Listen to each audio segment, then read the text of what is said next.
guys, it's Robin, RsIslandCrafts, and welcome to my studio. This is my Whip It Wednesday video where I'm going to show you what I've been working on the craft room this past week. I have finally finished the mushroom houses. I actually had 8 of them finished, but one of them has been purchased and has been flying off to their new home right now. If you follow me on Instagram, you'll see that these have already been listed in the shop, and I also listed those zipper pouch cozies from last week. So if anyone has been waiting for those to be listed, they're all in the shop. My Etsy shop is listed down below in the description box. If you ever want to know when something's getting listed in the shop, my first place to go is Instagram, and I try to remember to post it on my Facebook business page also. I just don't really get to that section of Facebook as often. There are a couple of groups, besides the one that is for all of you guys, of course, that I like to pop in and see what everyone's been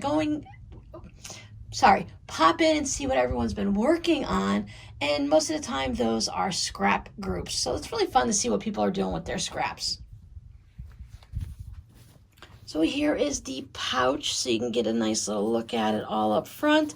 This bottom part is quilted, so it's kind of a little bit floofy. It's nice and sturdy. It does stand up, as you see, on its own. Right now, I had these all tucked away nice and safe, so they do need to be just a little bit.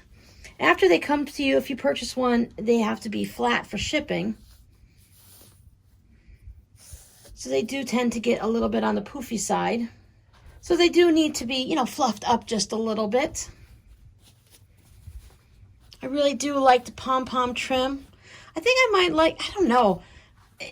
The big pom-poms are really nice, but I don't know, I might like a little bit smaller ones. But then I look at it and I'm like, oh, I like the big ones too. There are various sizes of pom-pom trim you can purchase, smaller than this and larger than this. The pattern wasn't specific on the size of pom-pom trim, but I think they turned out really cute. They're basically all the same. What I did is I listed them in the shop by color. So there were 3 red and there are 2 purple. And I didn't show, like, if you buy a purple one, you're just whichever one I grab. They're very, very similar. They each have red mushroom caps and they have blue windows. So now this one has this color mushroom cap and really similar in blue. It's hard to see in the camera the difference. And then this one has a star mushroom cap. So besides the mushroom caps and then the windows, everything is the same. They all have one of these little locking mechanisms. I made a little video. Etsy allows you to pop a video up into your listing. And I've never done it before, so I tried it. But apparently my video isn't the right formatting or such, so I have to look into that and see what it is.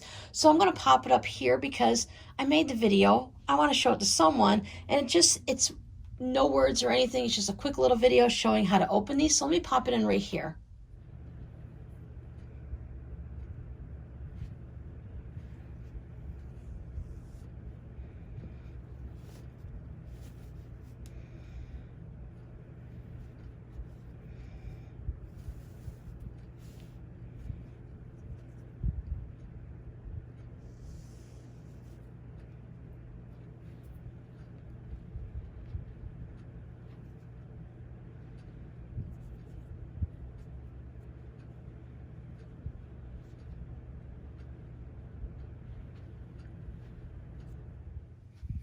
As I said, I just want it to be seen because I took those whole, 45 seconds, if that, to make the video. But it's just showing on how it has this little sliding locking mechanism to keep it closed. So to open it, you just squeeze this down and you open it. And then you can open up the pouch. So if you were to make one of these or to, let's say, purchase this one for a small child, mine already have it on there, you could unknot this and just take it off or just let it sit at the end. But if you were making these for a small child, you can go ahead and skip that part. All you have to do is you hold on to here and then you close it all up and then you slide your little locker. I tried to match them to the color. So they all have their own nice little fun things. And you can buy these. These are maybe I'll put a link down below in the description box. I picked it up on Etsy. It's a spring lock something or another. But I like how they hold the pouch closed. I've used these before in a variety of projects and they work out really well. Everybody has this same white on white fun little fabric in there.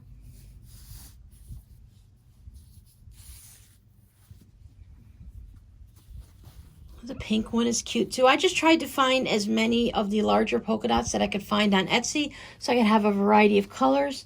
There's the bottoms. It's all the same fabric. There's nothing to the bottoms. I used my applique on here to create the quilting. Yes, the windows were a bit, they weren't hard, but they are something that's fiddly because as you could see, it's an applique and I had to cut out all of those little sections and then you have to sew them all down. Now for my doors, the pattern has you put a little button on it. And now while I didn't change anything on this pattern, you guys know I usually change up patterns, but this one was really well written. The only thing I did is I didn't put the button on. I didn't want to sit there and hand sew a button through the heat and bond and everything like that. It's not fun to do. I thought about just drawing it in with a Sharpie. Then I thought, well, it may not be perfect. What if it's in the wrong spot and it's not all even, perfectly circular? So I decided, you know what? This is a magical fairy house mushroom. So when the fairies go in or any other little creature, they can just magically touch the door and the door magically opens. So if you're going to have a magic mushroom house, you may as well have a magic door, right? Door just opens up right away. I was chatting with someone on Instagram about this, and when I saw this, the first thing I thought too was Smurfs. I loved the Smurfs growing up. If I had to pick one cartoon, it would be Smurfs, and really close to that would be Scooby-Doo, but that's Robbie's favorite cartoon. I just watched it a lot with him. Rob and I loved watching Scooby-Doo, but the Smurfs, from a small child, whenever they first came out and stuff, I fell in love with them. So they definitely remind me of a Smurf house. So those are all done. So now those houses, they took, as you saw, the best part of about a week and a half or so. I didn't work on them nonstop. In the beginning, I started working on them and I was waiting for the polka dot fabric to come in. And then I had to try different types of strings and drawstrings and stuff like that to find the one I liked. And then I had to wait for, with Amazon Prime, I didn't wait but a day for the little spring lockers to come in. But anyway, it took me about, let's say, less than 2 weeks to get them done. So then when they were finished, I was like, I got nothing to do. Now, we all know I've got a lot of things that I can do. There's plenty of projects that I can choose from, but I wanted something fresh. I wanted to, clean the slate off, start as a palette cleanser, all of those phrases that people use. So I thought, well, what can I do? And I went into my storage room where I keep my scrap fabrics and stuff like that, and I saw these sitting out. Now what these are is it's a gallon Ziploc baggie. This was full of, they're half square triangles. So one of you amazing people were working with these batiks and making half square triangles and working on projects, and you made a lot. And then you realized that you'd had enough working on them and you didn't want to work with them anymore. So you were really kind and generous and sweet and sent them to me because you guys know I like half square triangles and I love batiks and I love working with other people's scraps. So I saw these and I thought, well, they're already trimmed, they're already made. Let me find something I can do with them. I went to my standard project that I just love to do with half square triangles. Pinwheels are nice and all that, but a lot of times dealing with the whole center and the extra bulk, it just drives me crazy. So I went with my thing that I love to do. And I went with this design. So this is all blues with a little bit of greens in the half square triangles and a nice crisp white fabric. So I went with, I don't know what this design is called. I came across at one point. If you look up and you look for different designs and variations of how to sew a half square triangles and stuff like that, and how to, patterns to make from them, this is one of them that shows up. You usually see this in like a baby quilt, but I like to make a wall quilt out of it. I have this one up here that I made too. This one was made with charm squares, so those are larger pieces, while all these half square triangles are 2.5 inches. So this is perfect for just a little mini wall hanging. Just laid it out and I moved the pieces around a lot. You do have some lighter ones, so they kind of give a little bit of a shadow effect. I thought about doing it to where, they were lighter and darker, like rippling out from a pond. But I thought, you know what, that's just too much like work. I just want to have fun. So this is what I did, sewed them all together. For those of you that like to see the back, just did the whole alternating, getting them all in different directions and stuff like that. So as you can see, I have plenty more to play with. I have a lot of project ideas, some pouches, some drawstring bags, maybe some tote bags. another couple of mini quilts, I'm sure. So this one's going to need to get quilted up, and it's probably one of the things, hopefully, that I'll work on this week. I'd like to get this finished, so I want to put this in the shop. I will most likely make another one for myself, but I think for me, I want to pull out the specific fabrics that I really like. Now this one is really nice. It's a nice fabric and all, but it's really kind of a darker one. And I like more of the ones, I really love this fabric, and there's a lot of them in there. So I thought I'd pull that out. And even though, oh, back and forth, this one's really light in color. I do like that too. And then the darker one. So it's not so much that this one is dark. It's just that, I don't know, I like this one a little bit better. And of course, that one's my favorite. So I'm going to go through and I'm going to pick out the ones that I really like to make myself a little wall hanging. And I will probably make one just like this, just because I really enjoy this design. I like to see it on my walls. I like to make it. So that's probably what I'm going to do. So I'm going to quilt it up, and I'm thinking I'm probably going to do the straight line matchbox stitching where you just do like 1/4 of an inch. So I will follow in the white and outline that, and then you move over 1/4 of an inch, and then I'll keep doing that. And then I have this perfect blue thread to go into these, and I think with these lighter ones, you'll end up seeing the quilting on them. So that'll maybe pop those a little bit more, and it'll give more definition. At first I thought to just really densely quilt the white and let the blues pop up. But then I don't know. Maybe I'll just do a little test on something like down in the corner and just do a little bit on there to see what that looks like. Because that's a lot easier to pull out a few stitches there than if I did a whole round here and then went, oh, I don't like it. I'm sure I'm going to like it. It's just whether it's what I want for this one or not. So that's pretty much all I worked on this week craft-wise. I did do some work in the yard. We had a big rainstorm that was coming through on Sunday. So on Saturday, I wanted to get out and finish up digging out all the area in front of the white fence in my backyard. I ran up to Lowe's and got some topsoil, and I put that all down just to raise it up, because after I took out all the rocks, there was, little divots and it was a little bit uneven. So I wanted to raise it up, and also it's dirt. I live in Florida. We have sand dirt. We don't have like nice rich soil in this area. What they did is they took when they dug out our canals, they took all of that dirt and sand and whatnot, and then they put it onto the properties, onto the land, so that would raise up the land so we weren't in much of a swamp area anymore, because we have a lot of low-lying areas. At least we used to before the houses started getting built and everyone started raising them up. Anywho, that's what I did. I put all that topsoil down, put some around my hibiscus, because over time it gets washed away with all of my watering and the rain and whatnot. And along the white fence, I did a whole bunch of seeds. I did a packet of sunflower seeds. I thought they would look really good coming up against that white fence. And then a bunch of zinnias and marigolds. And then I had a package of a wild seed mix that's for butterflies. So I thought, well, why not? Let's just sprinkle that down too. If it grows, it grows. If it doesn't, it doesn't. The boxes that I can pick up at the Dollar Tree, the zinnia and the marigolds do really well. The shade area and sun areas don't do really well for me, but I've never tried the butterfly ones. So we'll see what happens. There's plenty of seeds in there. We'll see. Something's got to pop up. The zinnias should grow at least fingers crossed. So then Sunday, it rained, thunder, scary thunder, lightning. It wasn't as bad as a storm as it was in the panhandle of north of Florida. So some of you that are here in Florida, you guys are north of me, so you guys probably got a lot more rain than I did. I think we ended up getting almost 2 inches. It's really cool because even with the work that they did and tore our road out and put a new road in, as you watch the road, like my house will be right here, I can watch across the road in the field, and there's just like a river going through, and I just love to watch the movement of water. I like the waves.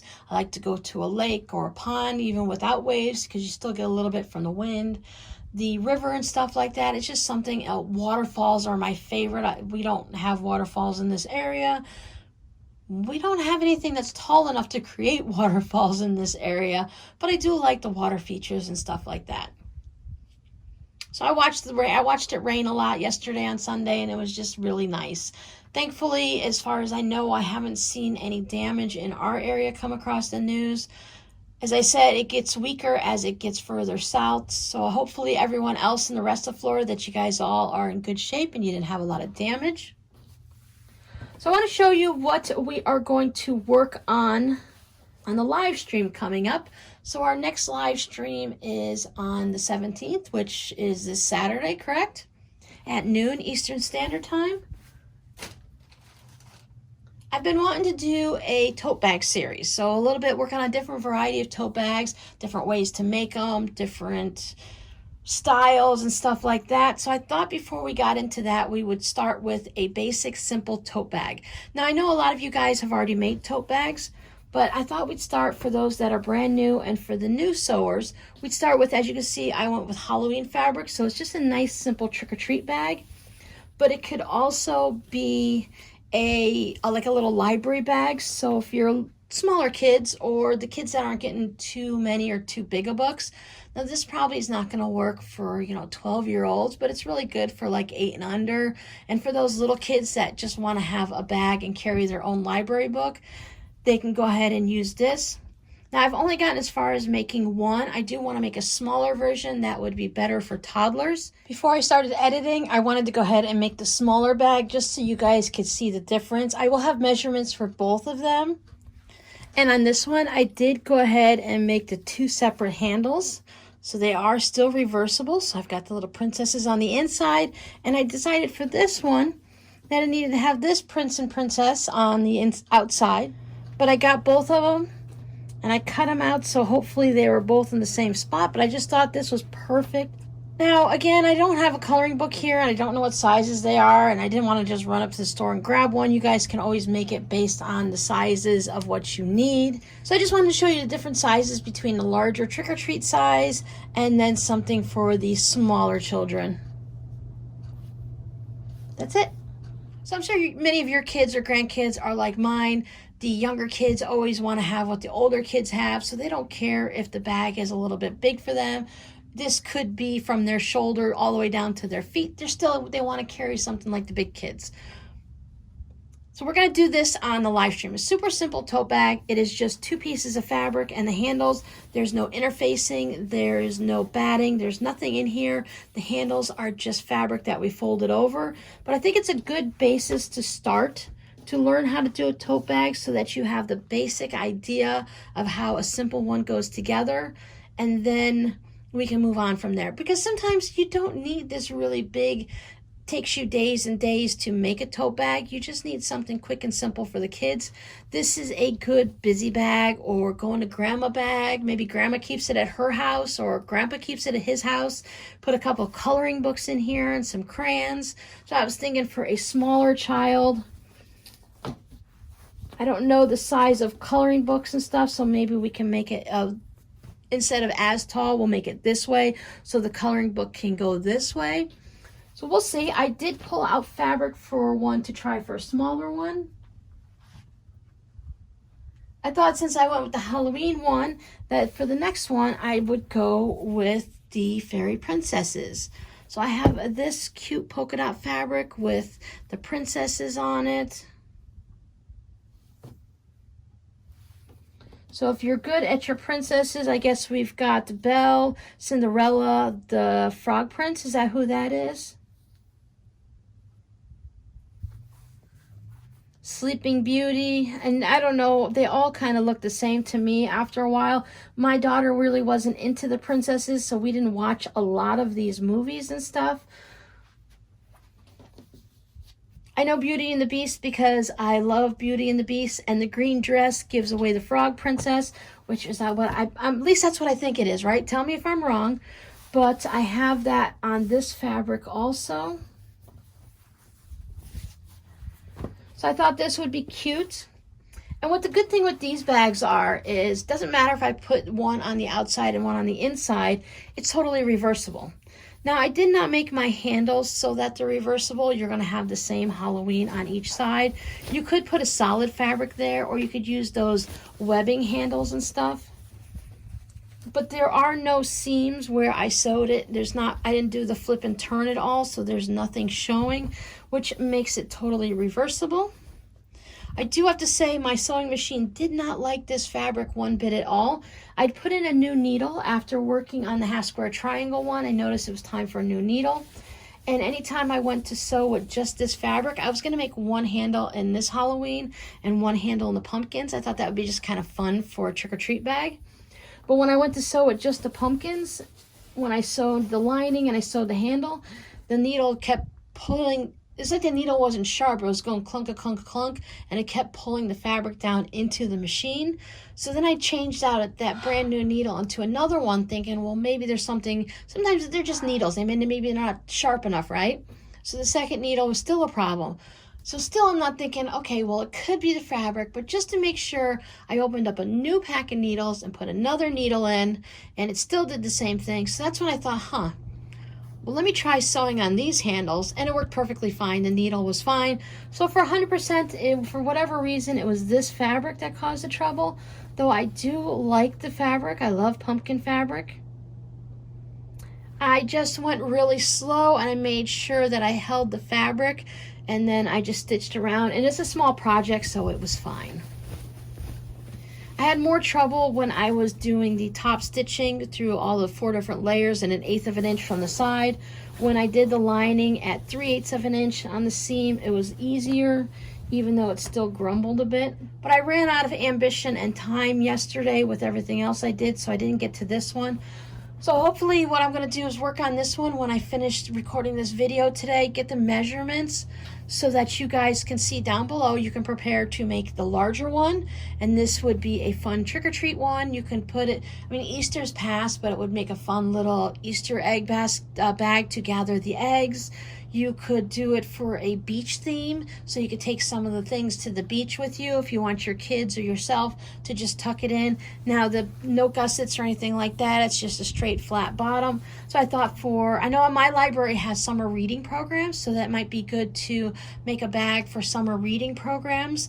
That way the kids can tuck in. I know mine has a little pamphlet, and then they get stamps on it, and they collect stickers and stuff, and they got to go through different areas of the library, and then they have to read a book a week or so many a month or something like that. So every time you go to the library, you can tuck their books into here, and they can carry it for themselves. And kids just really enjoy stuff like that. So we're going to do that in the live stream. Again, measurements will be down below. I will do a library tote. I'll do a library tote trick-or-treat bag, so you know it's the larger size. You also know by the numbers. And then I'll put a toddler tote bag so that you'll know which one. If you want to make both of them, they're really quick projects. Once you have the fabric cut, it really only takes definitely less than a half an hour. If you're used to cutting and sewing, you can make the entire bag in less than half an hour. So you should be able to make 2 of them if you have everything all cut out on Saturday. I will probably just do 1.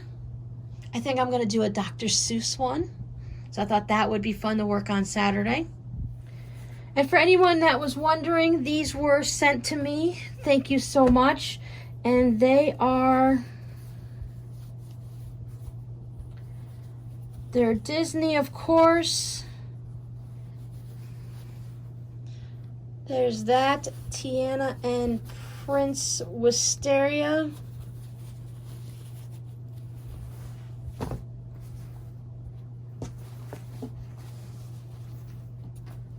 For Spring's Creative Projects Group. So this is from 2010. This is an older print. I don't know if you're going to be able to find that anywhere, but you could find it just by searching online. And then for those that are interested in the princesses, I'm sorry, but there's no salvage on this one, so I can't help you. If anyone really wants to know, you can ask down in the comments, and if the person that sent this to me would like to let us know, or if you know where it came from. I know most of you guys, if you send me something, and I really appreciate when you share things with me. That way I can make a variety of projects with you guys, instead of, I really have a nice collection of Halloween. You don't want to see Halloween all the time. So you can see a variety of things, but I know that the majority of people don't want to be recognized on air. Hopefully saying things like this, that this was sent to me, I want to acknowledge that someone was very generous and shared with me, but I don't want to call out names because it's, you know, people just want to keep their generosity secret. Okay guys, that's it. I hope to see you on the live stream on Saturday. Our code word for this week, I think since we've talked so much about it, should be princesses.